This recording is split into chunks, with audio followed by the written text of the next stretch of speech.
The day of Ashura. It is one of the most holy days for the Muslims, and just describing the meaning would fill its own video. Let's focus on the dessert with the same name that is cooked on this day and shared with neighbors, friends and family. There's quite a list of ingredients that would make a nice savory dish, but trust me, it is one of my favorite desserts. That is why I've always fill a few jars to be eaten later.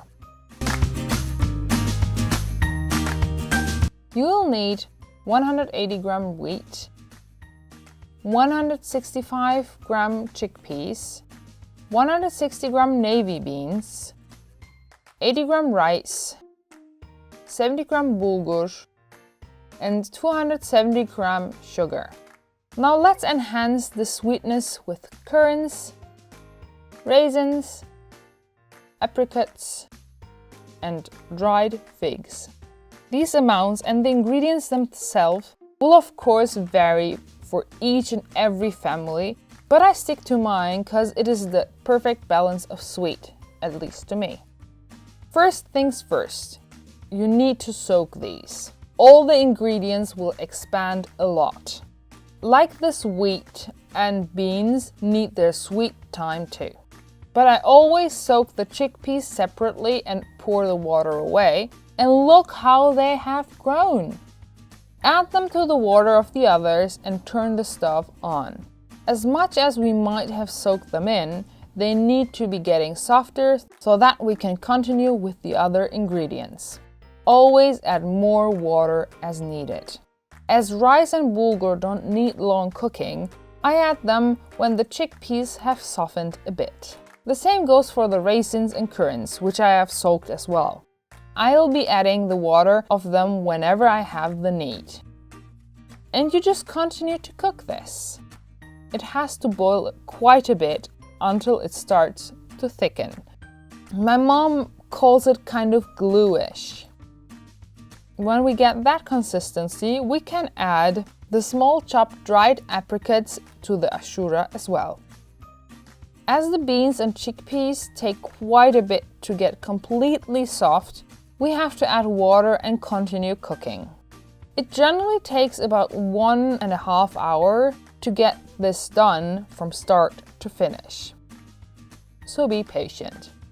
When you get the consistency you see here, you can add the small chopped dried figs. The reason why I don't put them together with apricots is that the figs darken the ashura a lot. And I don't want it to look bad, to be honest. Add a tad more water and finally the sugar and let that cook for a minute and turn the stove off.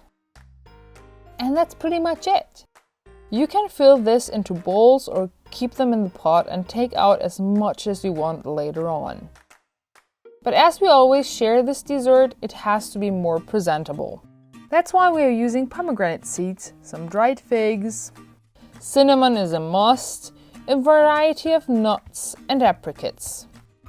You can of course decorate it as much or as little as you like, and of course you don't have to have the same things I have here. Cinnamon and pomegranate just really go well with this and are considered a classic. Here you see me filling the aluminum cups so that I can bring some to my neighbors in our apartment block. I like slightly salted almonds on these as well, but this year I simply forgot to buy them, so tough luck. Here I added a bit of coconut flakes to give it a bit contrast. I know ashura itself isn't a looker, but if this recipe seems a thing you don't want to try out just yet, you should ask at a mosque or a Muslim community in your town if they have some today. Even if they don't, they will probably show you where you could get them. But usually they have an event for this day, and I can guarantee you, you will be welcome to join. As usual, the whole recipe is in the description below. Don't hesitate to ask any questions and I'll do my best to answer all of them as soon as I can. If you like this video, you might want to check out these as well. Drop a like if you want to support our channel and subscribe if you don't want to miss our weekly videos. Thank you for watching and see you next week.